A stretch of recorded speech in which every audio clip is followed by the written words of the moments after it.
Hi everybody, my name's Neil Tunnicliffe and you're very welcome to this new Brit course where over the next 4 weeks we will be looking at a topic entitled The Afterlife, what happens to us when we die, what the Bible tells us and indeed what it doesn't tell us. Now I have to say that when we first conceived this topic a while ago, we didn't quite anticipate that the subject matter would feel so urgent and immediate as it does under current circumstances. And so I appreciate the sensitivity of what we're talking about. But at the same time, I hope that by the time we've got to the end of these 4 weeks, you will have found some considerable hope in what we talk about. And just to say also that the talks are available as a download from the St. Mark's website. So if you would like to read along, or indeed just read without the distraction of looking at me for 45 minutes every week, then that option is available to you. Now, it was around Easter time last year that I first conceived this topic, when there was a significant kerfuffle arose within my universe. And this was caused by comments made on social media by an Australian rugby player called Israel Folau. And Folau was a South Sea Islander and a committed Christian. And he wrote an Instagram post which said this: "Those who are living in sin will end up in hell unless you repent. Jesus Christ loves you and is giving you time to turn away from your sin and come to him." And he then quoted from Galatians chapter 5 in the King James Bible to define the sin he was referring to as adultery, fornication, uncleanness, lasciviousness, idolatry, witchcraft, hatred, variance, emulations, wrath, strife, seditions, heresies, envyings, murders, drunkenness, revellings, and such like, of the which I tell you before, as I have told you in time past, that they which do such things shall not inherit the kingdom of God. All of which sat beneath a photograph stating this: warning, drunks, homosexuals, adulterers, liars, fornicators, thieves, atheists, idolaters, hell awaits you. Repent. Only Jesus saves. Now, I had a professional interest in this, as I work in sport, and I advise a lot of sports organisations on their governance and management structures and systems. And this can involve helping them deal with these kinds of issues. And so I was fascinated to read about the debates and the processes that Rugby Australia worked through, and what they said and didn't say before they sacked Folau for breach of contract. And when they did so, they made specific reference to his inclusion of homosexuals in the list of sinners bound for hell, as this viewpoint was directly contrary to the terms of their equality and diversity policies, which seek to ensure that rugby above all is a game which welcomes everyone, regardless of race, creed, colour and sexual preference. As a Christian, I was challenged by this episode in 2 ways. First, should Folau not have the right to express his religious views openly and honestly in line with his beliefs? Wasn't any attempt to silence him religious discrimination, just another step down the road of persecuting Christians for speaking boldly the truths that they hold dear? And indeed, there were a number of defenders of Folau, including other Christian rugby players, who protested that he had the right to express the doctrines of his faith as he saw them. And meanwhile, churches across Australia provided funding to support his legal costs when he appealed against his sacking. But there was another more fundamental challenge for me which lay behind all this. Do these views actually reflect those of the church of which I'm a member? And what do we believe about the afterlife and the fate of different groups of people? Do I really believe that unrepentant homosexuals go straight to hell when they die? And what do we mean by hell anyway? And what do we believe about its opposite? Is it a binary choice that we go to one or the other? Or are there alternatives? And in considering this challenge, I found that I had a fairly woolly view of what happens after we die. And this was nothing more than a general sense that we go one way or the other. If we've been good, we go to heaven, which is up. And if we've been bad, we go to hell, which is down. And heaven is a happy place, where we go to be with God.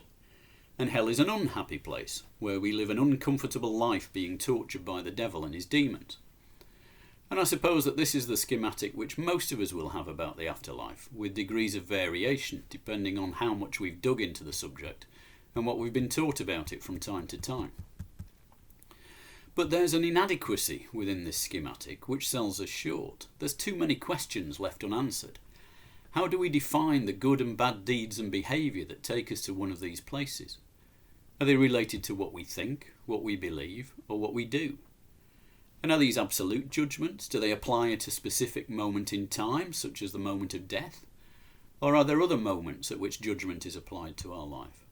And is it final? Do we have the opportunity to overturn the judgment at any stage, through our subsequent actions or through our conscious will? And heaven and hell. What do we mean by these terms? And words matter because they all carry meaning and assumptions which can be different for different people. And when I started looking into this, I found that the King James Bible uses the term hell as a translation for no fewer than 4 different words across the Old and New Testament, 2 Hebrew and 2 Greek terms, each of them with their own separate meanings and discrete cultural associations.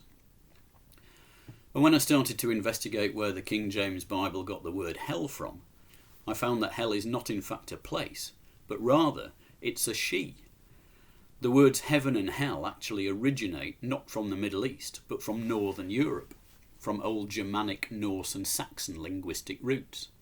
Hell comes from Norse mythology, the world of the gods Odin, Freya, Thor, Loki and others, who exercise divine rule from Asgard, the highest of the 9 Norse worlds.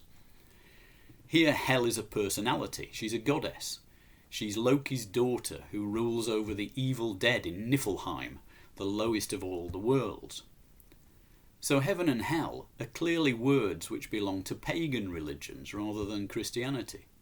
And so they also possess contexts and assumptions which are far removed from our popular conception of them. So how are we to view this borrowing?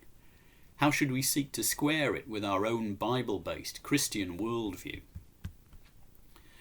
And if we accept that heaven and hell have a place within Christian cosmology, what and where are they? Are they literal physical places or spaces, or are they other dimensions?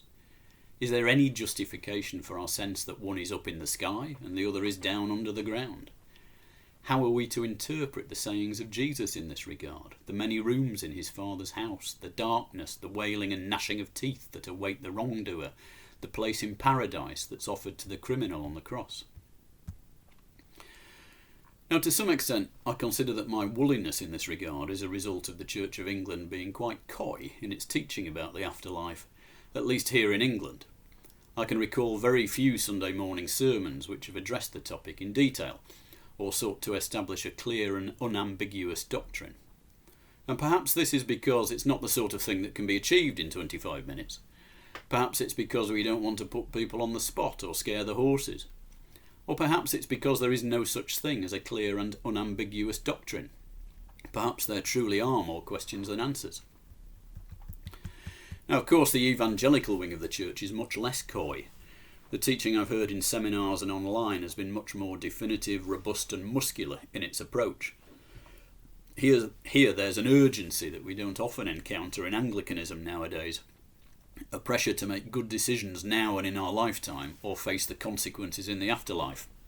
It's what my friend Malcolm Peters would call the turn or burn approach, which I suppose brings us back to Israel Folau and his ideology, which was the starting point for this enquiry. So what follows over the next 4 weeks will be the results of my musings on the afterlife, as prompted by Folau, in an attempt to unravel some of these questions. And week by week we'll look at the following topics. Today we'll look at the Jewish tradition that's evident in the Old Testament. Next week we'll look at Jesus' own teaching as expressed in the Gospels. In week 3 we'll look at the subsequent evolution of afterlife cosmology and theology.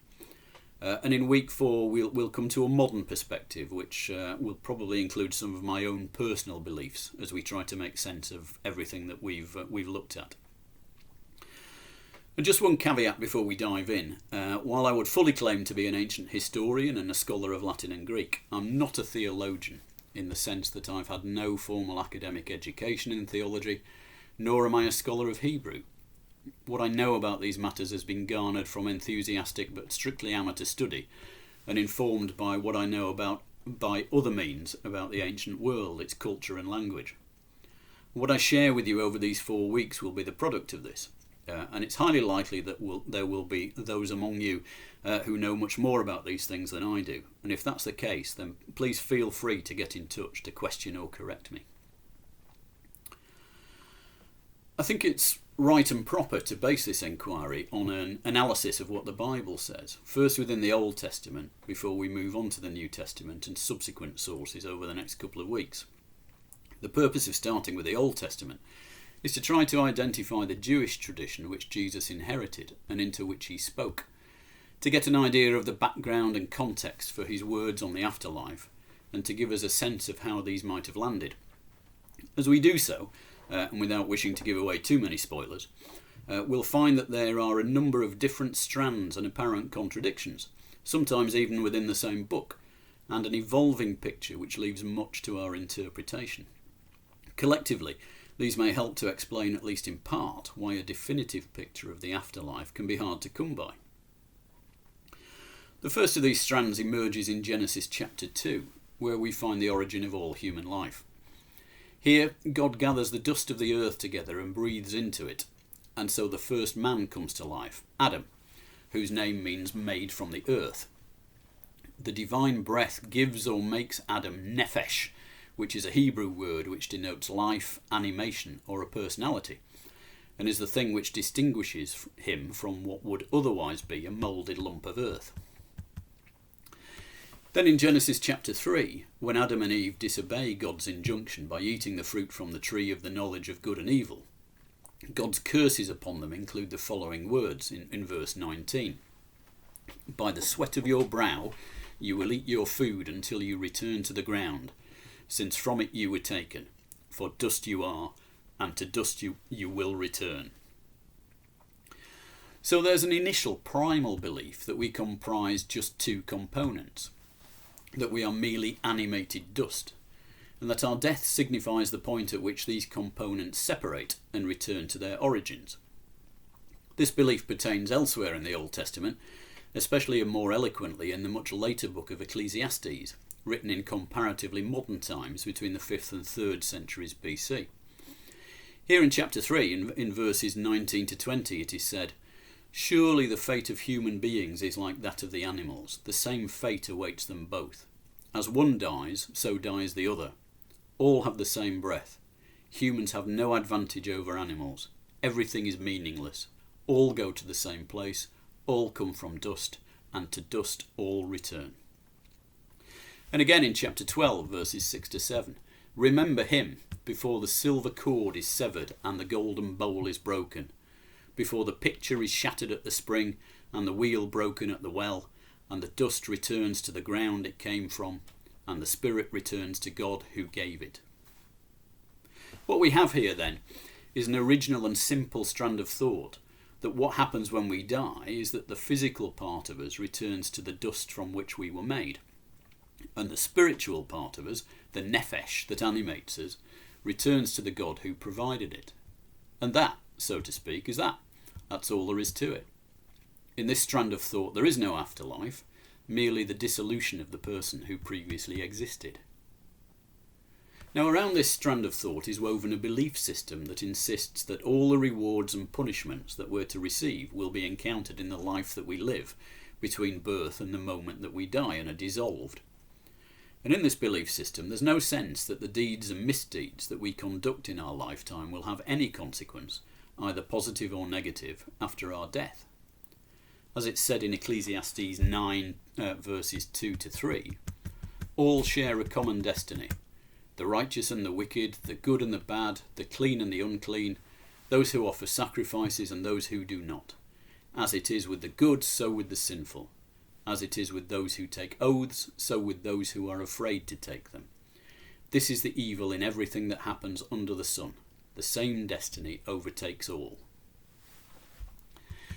Instead, there's a clear framework of thought which says if we behave well, God will reward us while we live, and if we behave badly, he'll seek us out and punish us. The rewards that we stand to gain in our lifetime are a long life, full of years, as is often said, wealth and property, but also a good name or reputation and a large family and a strong line of inheritance, which will keep that name alive through subsequent generations. These rewards come from living a life of wisdom, piety and integrity, of goodness towards other people, and observation of God's laws and commandments.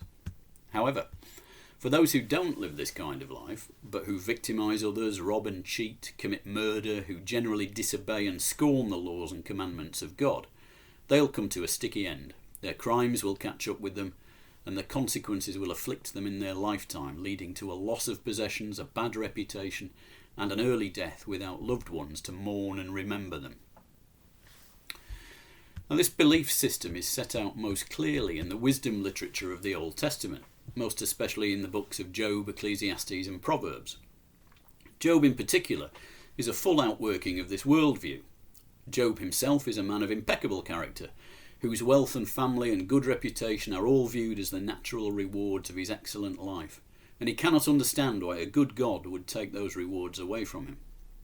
Meanwhile, his companions can only conclude that when Job loses these things, it must be as a result of something or things that he's done, which fall short of the expectations of the God who sees and judges and immediately deals out just deserts. And Proverbs as a whole is shot through with statements which affirm this sense that wisdom is rewarded and folly or wickedness brings about a different fate. For example, in Book 3, verses 32 to 35, it says this: "For the Lord detests the perverse, but takes the upright into his confidence. The Lord's curse is on the house of the wicked, but he blesses the home of the righteous. He mocks proud mockers, but shows favour to the humble and oppressed. The wise inherit honour, but fools get only shame." And again in Proverbs 28:18, "The one whose walk is blameless is kept safe, but the one whose ways are perverse will fall into the pit." Now, these basic strands of thinking exist in parallel and are not entirely incompatible with another strand, which recurs throughout the Old Testament. This strand talks about where the dead go after their death, and it involves a progression from the simple statement that dust returns to dust. It talks of the dead going down into the pit or the abyss, and there are two distinct Hebrew terms which are used for this destination, more or less interchangeably. They are first vor, which is a word which appears 67 times in the Old Testament, including in Genesis 37, where it's used to describe the pit that Joseph's brothers threw him into before they sold him off to the slave traders who took him to Egypt. But it's also in Isaiah, Ezekiel and in the Psalms. And the second word is shachat, a word which appears 23 times in the Old Testament, most notably in Job 33, but also in the Psalms, Isaiah, Ezekiel and Jonah. Now, these two words are used literally to describe a hole in the ground, an underground chamber of some sort, often a well or a cistern to capture and retain water, but also a grave into which dead bodies were placed. In this respect, we know from archaeology that burial chambers were in common usage in Mesopotamian culture, holes in the ground lined with stone into which corpses were placed to decompose. And so when the Old Testament talks of the dead going down into the pit, what it seems to refer to is the physical interment of the body in one of these chambers, after which it's assumed that dust will return to dust. And there's a third Hebrew word which is also used in similar contexts, and no fewer than 68 times in the Old Testament, and that's kever. Kever is linguistically linked to vor, but has a more specific and technical meaning. Kever is not just any old hole in the ground where a dead body may be placed, but it's a hole with a distinct purpose. It means a grave, a tomb or a sepulchre. And so it offers a more precise description of the place where the dead go. And because of the implications attached to these three words, they all have a metaphorical as well as a literal sense. By extension, they come to signify death or the state of death in its broader sense. For example, in recognition that the pit is a place of decomposition, shachat is also commonly used as a word to indicate decay, corruption or destruction. Now there's a fourth word to add to this collection, and it's one which appears 64 times in the Old Testament, and that's Sheol. Sheol introduces a new strand, one which is a further progression of the idea of the destination of the dead. It takes us on from the literalism wherein the life force departs us and returns to God, The dead body goes into a hole in the ground and maybe into a dedicated tomb and then turns into dust. Like Kaveh, Sheol is very often translated as the grave, and similarly it can mean both the literal grave, a place in the ground where the dead body goes, and also by extension the general state of death, the state that we enter after our life force has gone. But the usages of Sheol are many and various in the Old Testament, and these take us into new territory and signify something substantially different than the simple, straightforward beliefs we've identified so far. Through these usages, Sheol emerges as a domain in itself, a space where the dead go. But once there, they don't simply dissolve into dust. Instead, they continue to exist in an altered state described as a rephalm, which is usually translated as shades, in the sense of ghosts or departed spirits. Thus, for example, in Job 26 verse 5, where it's stated that the dead, harephalm, are in deep anguish, those beneath the waters and all that live in them.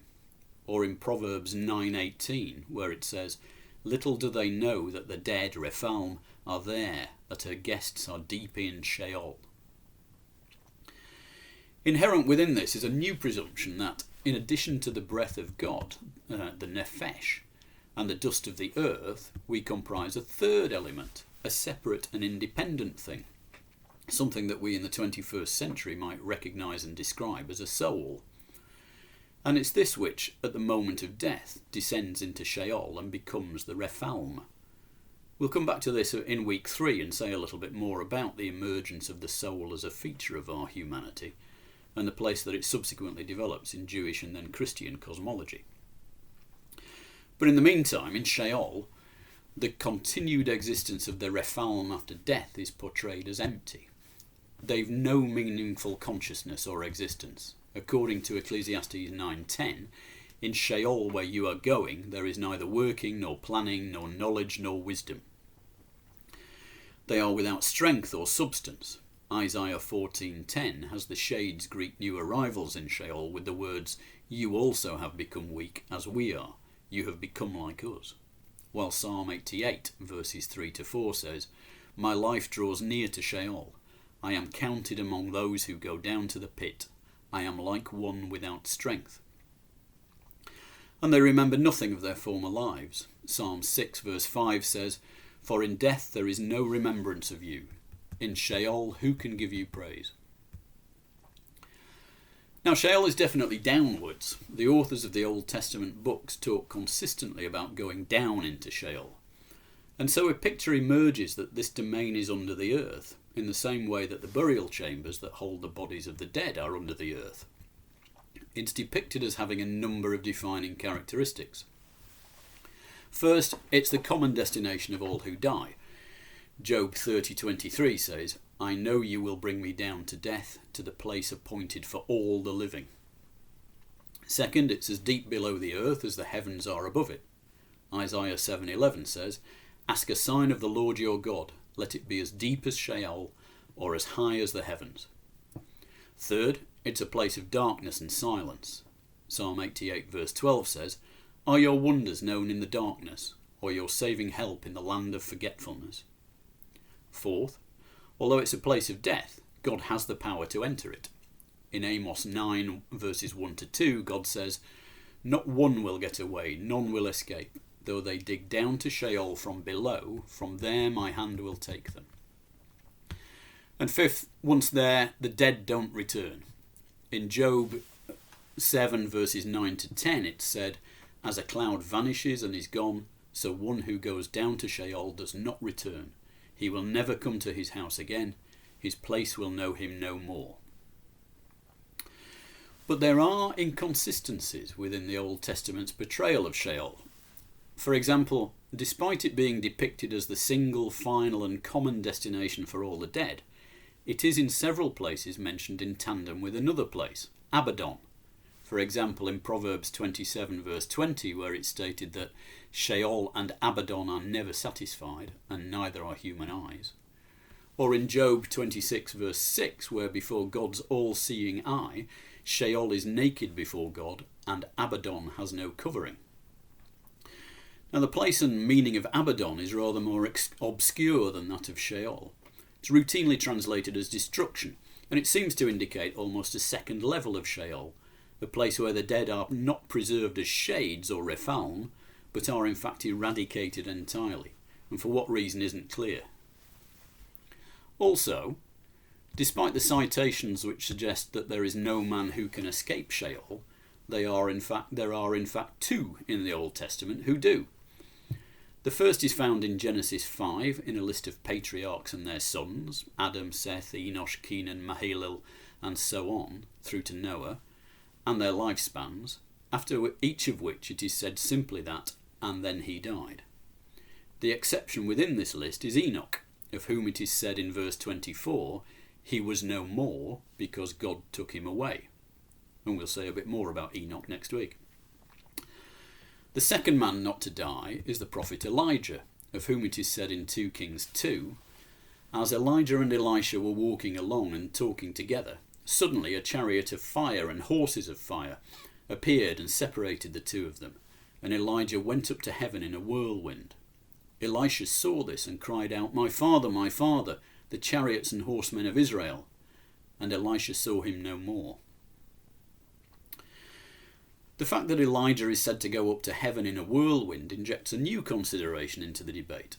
It suggests that Sheol might not be the only destination for the dead, but there might be an alternative, especially for the faithful dead or favoured. And that's to say a heaven for God's chosen people. The word used for heaven here, shamayim, has a distinct place in Hebrew cosmology. In this cosmology there are three levels. There is the earth, about which we know the most, which is called Eretz. There is Sheol, which is below the earth, and which we now know to be the domain of the dead. And there are the heavens above the earth, which are Shamayim, a word whose etymology indicates that it's in the sky. Shamayim is a plural word, i.e. heavens rather than heaven, and it's commonly stated to be the place where God lives, distinct from mankind on the earth.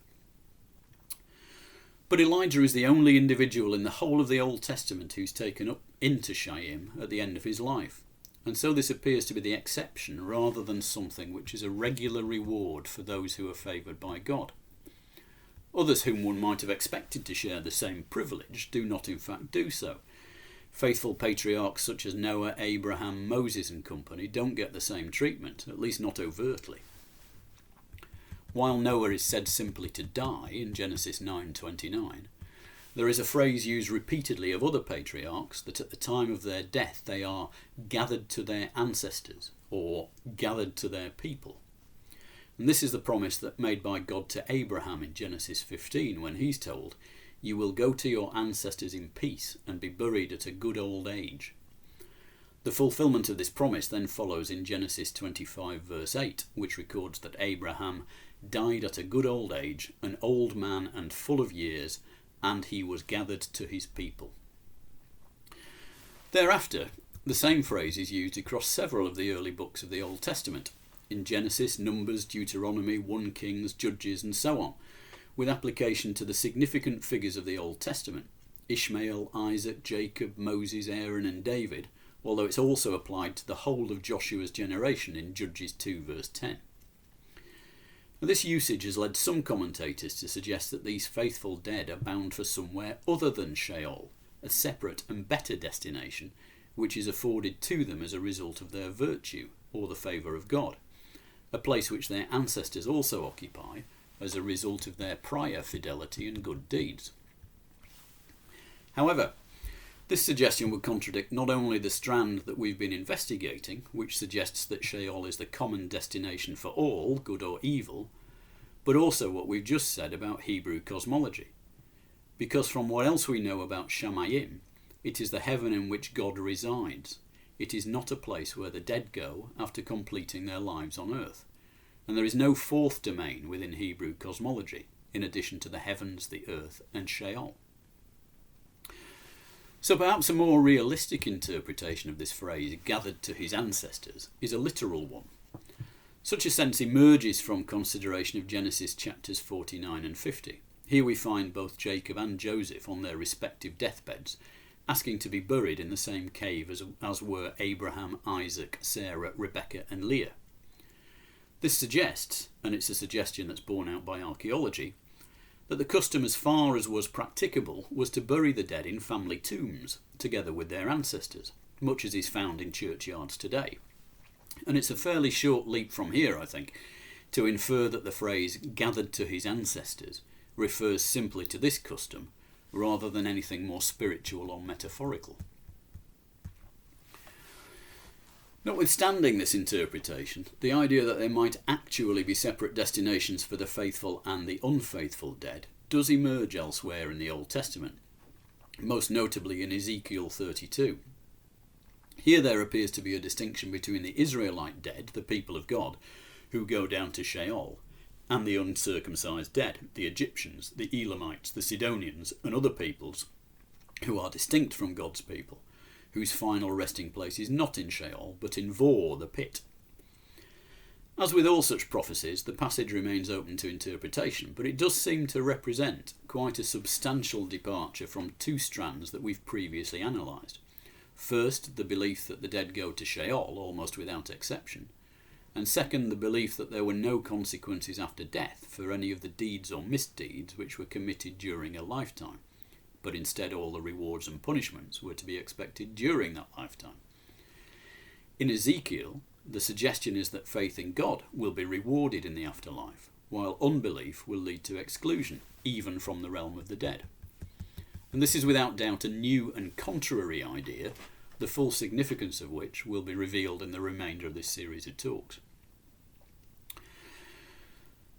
Now, to return to Enoch and Elijah and their avoidance of the fate that's ostensibly common to all men, there are also others in the Old Testament who escape Sheol and return from the dead. This despite what we saw in Job chapter 7, saying that it's a place of no return. Now, there are three distinct classes of this escapism. The first is Jonah, who talks about being swallowed by the whale in terms which suggest that he, to all intents and purposes, died for a moment or moments, but was still able to pray to God who brought him back to life again. Jonah 2 verses 1 to 2 says, "From inside the fish Jonah prayed to the Lord his God. He said, 'In my distress I called to the Lord and he answered me. From the depths of Sheol I called for help and you listened to my cry.'" The second class of events is where the dead are undoubtedly dead, but then are brought back to life and live again. This happens 3 times in the Old Testament. The first is when the prophet Elijah prays for the son of the widow of Zarephath in 1 Kings 17 verses 17 to 24, and God returns the nephesh, the life spirit, to him. The second involves Elijah's successor Elisha, who raises the son of the Shunammite woman in 2 Kings chapter 4 verses 32 to 37, a woman whose birth he had previously foretold. And the third also involves Elisha, when a dead man is revived when his body is thrown into Elisha's tomb and touches the prophet's bones. The third class of events is when the spirit, the shade of the dead prophet Samuel, his Rephalm, is summoned by the witch of Endor in 1 Samuel 28 to prophesy to Saul. This is an episode frustratingly short of detail, but appears to be a kind of séance, where the spirit is conjured up, consulted, and then returns to his resting place in Sheol.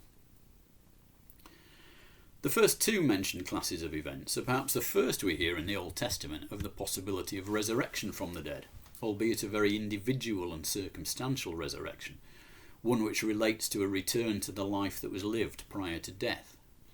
It seems to be this which is the hope of the psalmists when they talk of God's capability to lift them out of Sheol and restore them to the lives that they currently enjoy, such as in Psalm 16 verse 10, "Therefore my heart is glad and my tongue rejoices, my body also will rest secure, because you will not abandon me to Sheol, nor will you let your faithful one see shachat or decay." And Psalm 71 verse 20, "Though you've made me see troubles many and bitter, you will restore my life again. From the depths of the earth you will again bring me back up." This strand of belief that there is in fact a way back from Sheol can be seen in the later books of the Old Testament to evolve into something rather different.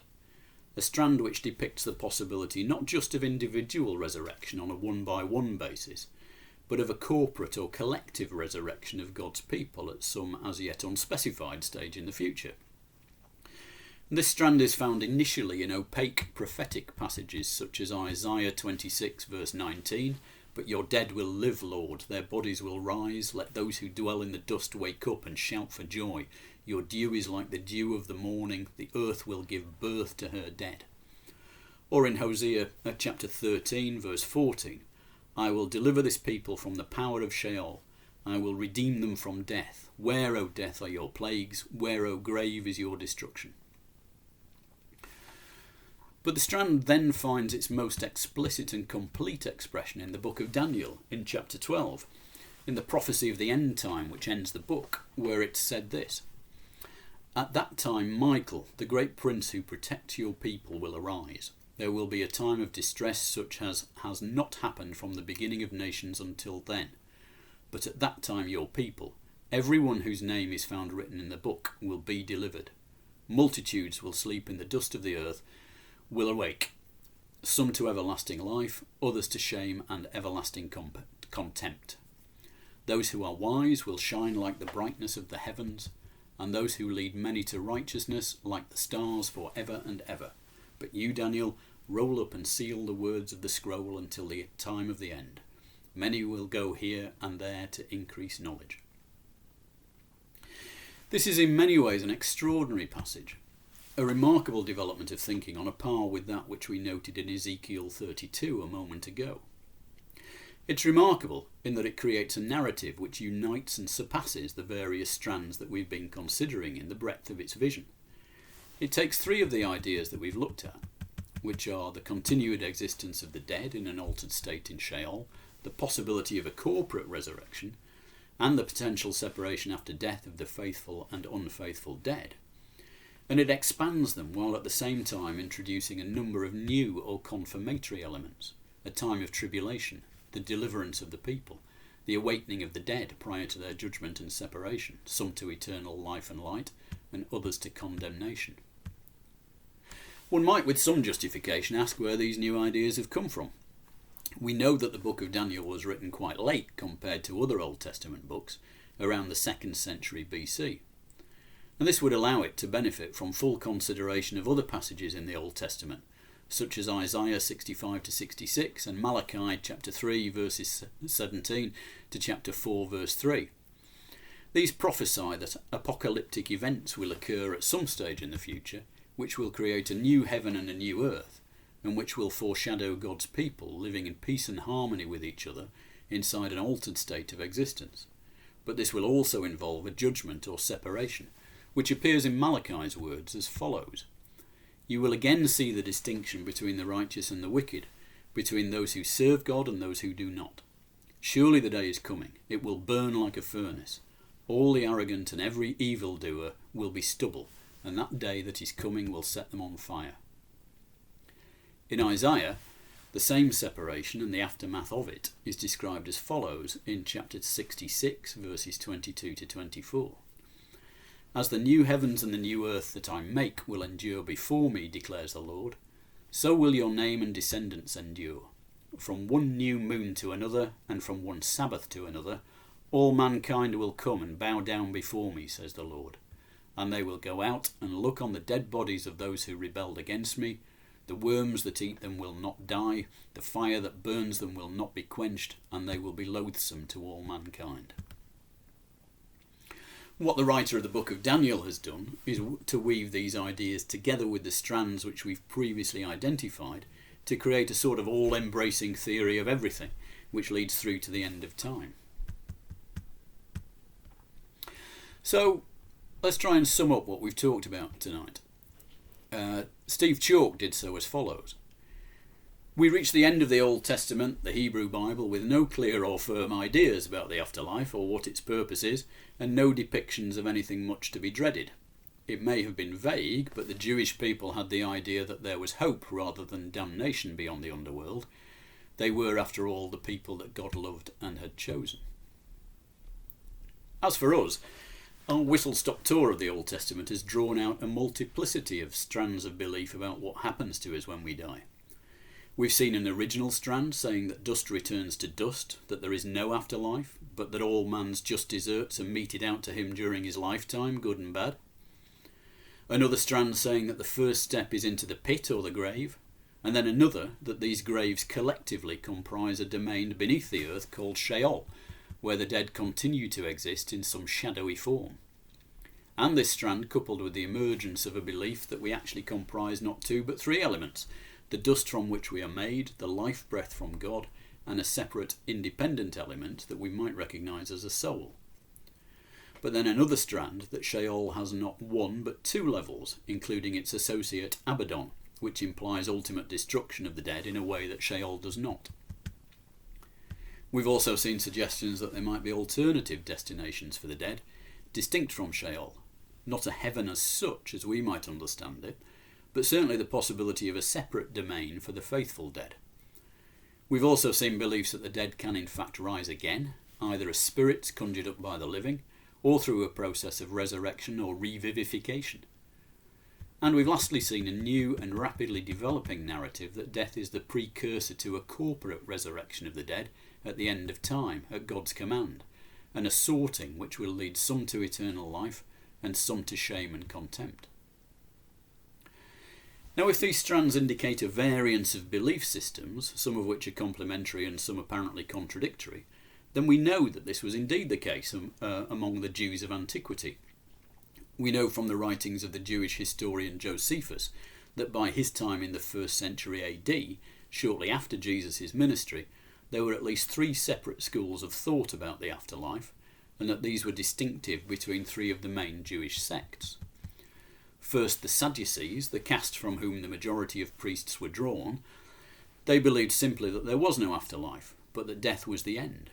And here Josephus' account is supported by Paul's statement in Acts, chapter 23 verse 9, that the Sadducees say that there is no resurrection and that there are neither angels nor spirits. Second, the Pharisees, who according to Josephus say that all souls are incorruptible, but that the souls of good men only are removed into other bodies, but that the souls of bad men are subject to eternal punishment. And third, the Essenes, who teach that souls are immortal and continue forever, and that they come out of the most subtle air and are united to their bodies as to prisons, into which they are drawn by a certain natural enticement, but that when they are set free from the bonds of the flesh, they then, as released from a long bondage, rejoice and mount upward. Now, given that other contemporary historians state that there were not 3 but 7 Jewish sects, and that the Talmud states that there were as many as 24 different sects in the 1st century AD, one might easily conclude that these differences of belief were probably multiplied and magnified across those sections of the Jewish population who were inclined and able to reflect on these things. Whatever the truth of the situation, it will be undoubtedly complex. And it's that thought that I want to leave you with before next week we go on to consider the message that the Gospels convey about the afterlife. Because that message sits on the foundation of this multiplicity of emerging beliefs and strands of thinking that we've discussed tonight. And so to a large extent, it needs to be considered in that context. So I hope that you've enjoyed tonight's talk. And I will look forward, I hope, to seeing you again in a week's time.